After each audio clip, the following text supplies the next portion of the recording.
Z+TV, safety for all. السلام علیکم ورحمۃ اللہ وبرکاتہ. الحمدللہ رب العالمین والصلاة والسلام علی سید الانبیاء والمرسلین. اما بعد. معزز ناظرین، آپ تمام کا استقبال ہے Z+TV میں. آپ تمام کو تہہ دل سے مبارکباد رمضان کی آمد پر. رمضان 1443 ہجری کا. اللہ تبارک و تعالی نے ماہ رمضان مسلمانوں کو ایک نعمت کے طور پر عطا کیا ہے، اور اس نعمت کا صحیح شکرانہ یہ ہے کہ مسلمان پوری للہیت کے ساتھ روزے رکھیں، قرآن کی تلاوت کریں اور کثرت سے عبادات میں اپنے آپ کو مشغول رکھیں. بیکار اور لایعنی چیزوں سے اپنے آپ کو دور رکھیں. نبی محترم صلی اللہ علیہ وسلم رمضان المبارک کی آمد پر ایک دفعہ اپنے صحابہ سے خطاب کرتے ہوئے ارشاد فرمایا کہ اتاکم رمضان، کہ صحابیوں تمہارے پاس رمضان کا مہینہ آ چکا ہے. شہر مبارکن، اور رمضان کا مہینہ بڑی برکت والا مہینہ ہے.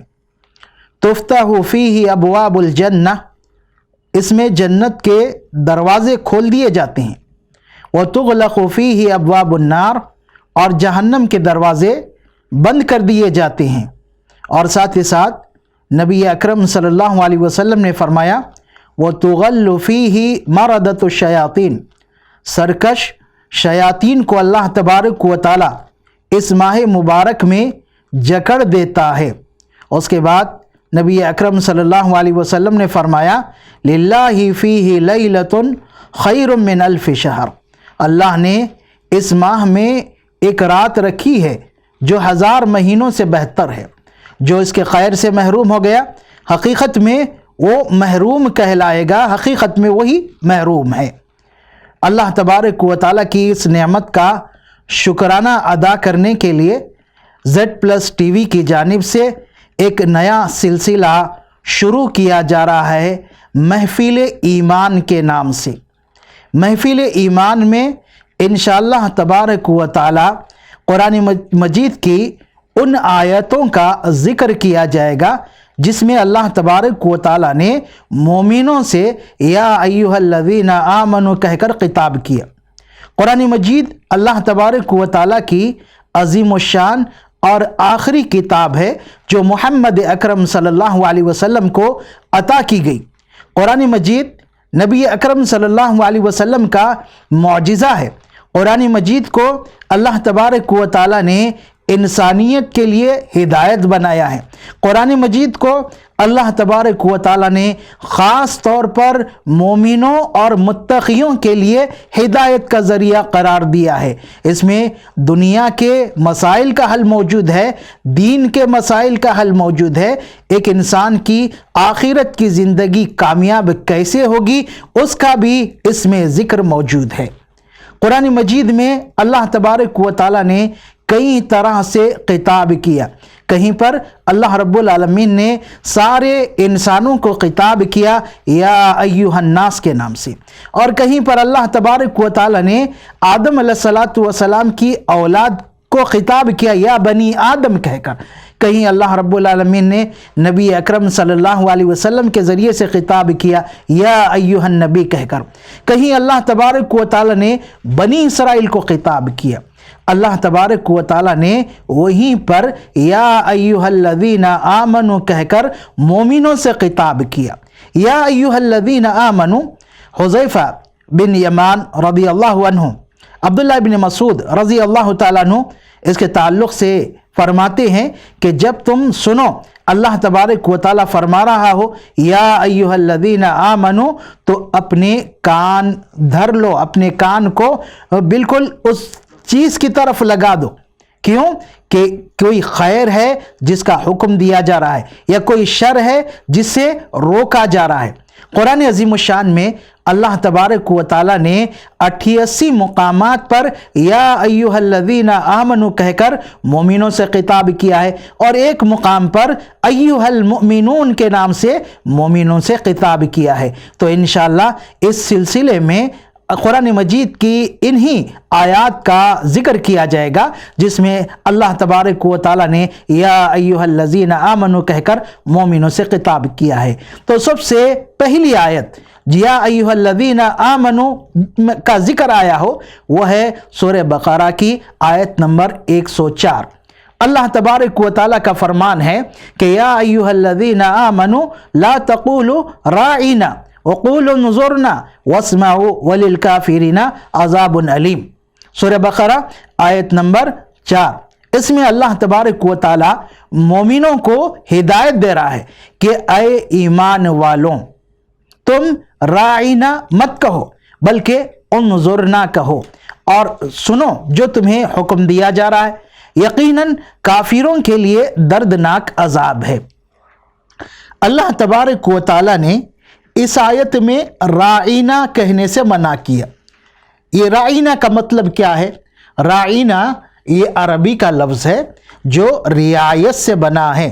نبی اکرم صلی اللہ علیہ وسلم جب صحابہ کی مجلس میں کوئی بات ارشاد فرماتے، انہیں تعلیم دیتے، تو صحابہ رضوان اللہ علیہم اجمعین بالکل ادب و احترام سے کہا کرتے تھے یا رسول اللہ راعینا، کہ اللہ کے رسول صلی اللہ علیہ وسلم تھوڑا سا توقف کیجئے اور ہمارے حال پر توجہ دیجئے، یعنی ہم اسے یاد کر لیں، اسے اچھی طرح ذہن میں بٹھا لیں، اتنا ہمیں موقع دیجئے۔ اللہ تبارک و تعالیٰ نے یہ لفظ کہنے سے منع کیا۔ کیوں؟ اس لیے کہ یہی لفظ راعینا یہودیوں کے پاس عبرانی زبان میں اور ان کے استعمال میں کسی کے عیب کے لیے کہا جاتا تھا، کسی کے لیے عیب کے لیے کہا جاتا تھا، اور اپنے سے کسی کمتر آدمی کو خطاب کرنا ہو تو وہ اس لفظ کا استعمال کرتے تھے۔ جب انہوں نے دیکھا کہ مسلمان نبی اکرم صلی اللہ علیہ وسلم کے لیے یہ لفظ استعمال کر رہے ہیں تو انہوں نے طے کیا کہ ہم بھی محمد کے لیے یہی لفظ استعمال کریں گے، اور وہ اس میں مخلص نہیں تھے۔ مسلمان ادب اور احترام کے ساتھ نبی اکرم صلی اللہ علیہ وسلم سے راعینا کہا کرتے تھے، لیکن یہ شرارت کرنے کی نیت سے طے کیا کہ ہم بھی یہی لفظ کہیں گے۔ نبی اکرم صلی اللہ علیہ وسلم کے پاس آ کر یہ لفظ کا استعمال کرنے لگے اور ایک دوسرے کو دیکھ کر ہنسنے لگے۔ تو سعد ابن عبادہ رضی اللہ تعالیٰ عنہ صحابی تھے جو اہل کتاب کے معاملات سے واقف تھے، ان کی زبان سے واقف تھے، ان کی حرکتوں سے واقف تھے، وہ سمجھ گئے اس بات کو۔ تو انہوں نے یہودیوں کو وارننگ دیا کہ اگر تم میں سے کسی نے بھی آئندہ اس لفظ کا استعمال کیا تو میں اس کی گردن مار دوں گا۔ تو انہوں نے کہا کہ مسلمان تو اس لفظ کا استعمال کرتے ہیں جو ہم کر رہے ہیں، ہم بھی اسی لیے کر رہے ہیں۔ تو اللہ تبارک و تعالیٰ نے یہ آیت نازل کی اور ایک ایسے راستے کو، ایسے ذریعے کو، ایسے دروازے کو بند کر دیا جس سے کچھ شر اور کچھ بے ادبی کا امکان تھا، نبی کی شان میں بے ادبی کا امکان تھا، اس کو بند کر دیا اور کہا کہ آئندہ کوئی بھی ایمان والا راعینا نہ کہیں بلکہ کہے انظرنا، کہ اے نبی صلی اللہ علیہ وسلم ہمیں مہلت دیجئے، ہمارے حال کو دیکھیے۔ اس کے بعد اللہ تعالیٰ فرماتا ہے واسمعوا، تم غور سے سنو، جس بات کا بھی تمہیں حکم دیا جا رہا ہے اسے غور سے سنو۔ اور اس کے بعد اللہ تبارک و تعالیٰ نے واضح کیا وَلِلْكَافِرِينَ عَذَابٌ عَلِيمٌ، کافروں کے لیے دردناک عذاب ہے۔ یہود یہ حرکت کیوں کیا کرتے تھے؟ اللہ تبارک و تعالیٰ نے اس کے بعد کی آیت سورہ بقرہ آیت نمبر 105 میں اس کی وضاحت کی اور فرمایا ما يود الذين كفروا من اهل الكتاب ولا المشركين ان ينزل عليكم من خير من ربكم والله يختص برحمته من يشاء والله ذو الفضل العظيم، کہ نہ اہل کتاب اور نہ ہی مشرک، یہ دونوں نہیں چاہتے، نہ اہل کتاب چاہتے ہیں نہ مشرک چاہتے ہیں کہ تم پر کوئی خیر نازل کیا جائے تمہارے رب کی جانب سے۔ اللہ تبارک و تعالیٰ جسے چاہے اپنی رحمت کے ساتھ خاص کر دیتا ہے اور اللہ بڑے فضل والا ہے۔ اللہ تبارک و تعالیٰ نے مشرکوں کی نیت اور اہل کتاب کی نیت دونوں کا یہاں پر ذکر کیا، دونوں کا ارادہ، دونوں کی نیت یہ ہے کہ مسلمانوں کو کوئی خیر نہ ملے، کوئی بھی خیر نہ ملے اور سارا خیر انہی کو ملے۔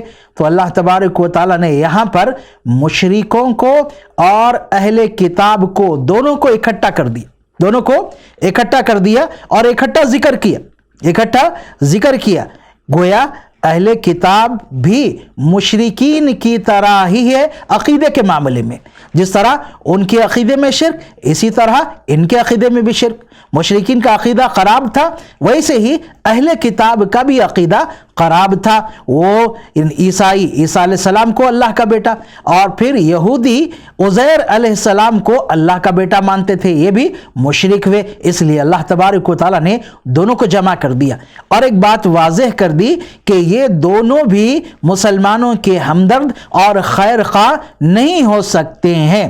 اس کی کئی مثالیں نبی اکرم صلی اللہ علیہ وسلم کی حیات مبارکہ میں ہی ہمیں دیکھنے کو ملتی کہ مشرکین مکہ بھی نبی اکرم صلی اللہ علیہ وسلم کے شان میں گستاخی کیا کرتے تھے، مسلمانوں کو ستایا کرتے تھے اور اسلام کو بدنام کرنے کی کوشش کیا کرتے تھے۔ ویسے ہی اہل کتاب بھی نبی اکرم صلی اللہ علیہ وسلم کی شان میں گستاخی کیا کرتے تھے، آپ کو تکلیف دیا کرتے تھے، مسلمانوں کو پریشان کیا کرتے تھے اور اسلام کو بدنام کرنے کی کوشش کیا کرتے تھے۔ اہل کتاب خاص کر یہودیوں کی بدماشیاں اور ان کی شرارتوں میں سے ایک شرارت ہمیں احادیث کی کتابوں میں ملتی ہے۔ حضرت عائشہ صدیقہ رضی اللہ عنہا فرماتی ہیں کہ نبی اکرم صلی اللہ علیہ وسلم کے پاس یہودیوں کا ایک وفد آیا اور انہوں نے کہا السلام علیکم، السلام علیکم نہیں کہا، اللہ کی جانب سے آپ پر سلامتی ہو یہ کلمہ نہیں کہا، انہوں نے السلام علیکم کہا، یعنی آپ پر موت واقع ہو۔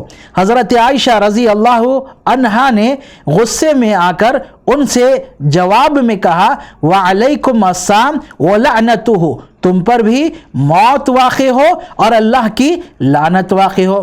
حضرت عائشہ رضی اللہ عنہا کے غصے کو دیکھتے ہوئے نبی اکرم صلی اللہ علیہ وسلم نے فرمایا کہ عائشہ تھوڑی نرمی اختیار کرو۔ تو حضرت عائشہ نے کہا کہ اللہ کے رسول آپ نہیں دیکھ رہے ہیں کہ یہ کیا کہہ رہے ہیں؟ تو نبی اکرم صلی اللہ علیہ وسلم نے ارشاد فرمایا کہ میں نے انہیں جواب دیا، تم نے نہیں سنا، میں نے انہیں جواب میں صرف وعلیکم کہا کہ تم پر بھی موت واقع ہو۔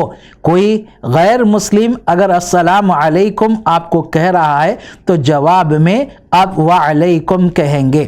تو یاد رہیں مسلمان اور مشرکین، یہ مشرکین اور یہود مسلمانوں کے خیر خواہ نہیں ہو سکتے ہیں، اس لیے مسلمان ہر حال میں ان کی پیروی سے بچیں، ان کی مشابہت اختیار کرنے سے بچیں، کیونکہ نبی اکرم صلی اللہ علیہ وسلم نے ارشاد فرمایا من تشبہ بقوم فہو منہم، کہ جو کسی قوم کی مشابہت اختیار کرتا ہے وہ انہی میں سے ہو جاتا ہے۔ تو اللہ تبارک و تعالیٰ نے ایک ذریعہ اور ایک دروازہ بند کر دیا یہود کی شرارت کے لیے کہ ان کی شرارت ختم ہو جائے، اس لیے ایسے کلمات کا استعمال کرنی چاہیے ہمارے آپسی گفتگو میں جو بالکل صاف اور واضح ہو، دو معنی رکھنے والے الفاظ نہ ہو، ایسے الفاظ سے ہمیں پرہیز کرنا چاہیے۔ یہ گفتگو کے آداب میں سے ایک ادب ہے، اس لیے ہمیں اس کا اچھی طرح خیال رکھنا چاہیے۔ تو یہ سورہ بقرہ آیت نمبر 104 اور 105 ہے۔ انشاءاللہ مزید تفصیل آگے آئے گی۔ اللہ تبارک و تعالی ہمیں عمل کی توفیق عطا فرمائے۔ السلام علیکم۔